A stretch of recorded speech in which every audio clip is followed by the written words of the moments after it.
Halo, Assalamualaikum geng. Ada yang minta bukti pada kita pokok yang telah settle bila kita sapu campuran galon ataupun tri-ester dan juga diesel. Ni contohnya boleh nampak. Nampak kering. Kita tak payah kerik pun bawah ni. Kita terus sapu je. Ini pun sama, dah patah dahannya ataupun siap patah, dah jatuh dah dahannya. Dah mula mengering. Kalau tak, kalau kita biarkan kat ni dah lah dari depan kebun. Jadi tak show lah, muka kebun tak nampak dalam tau. Jadi bila macam dia kering pelan-pelan kan. Kan kita sapu lah bawah ni sampai atas tu. Sapu. Jadi tak payah sibuk-sibuk nak tebang ke. Kalau tebang kita nak mengemas lagi.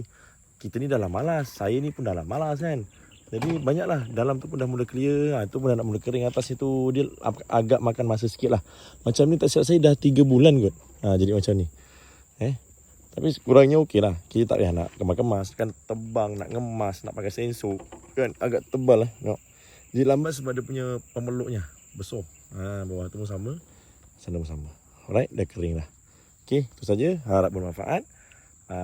Pokok tumpang pun boleh. Nanti kita ambil video mana pokok tumpang yang kat pokok sawit tu. Kita ada videonya. Nanti kita up. Okey, Assalamualaikum.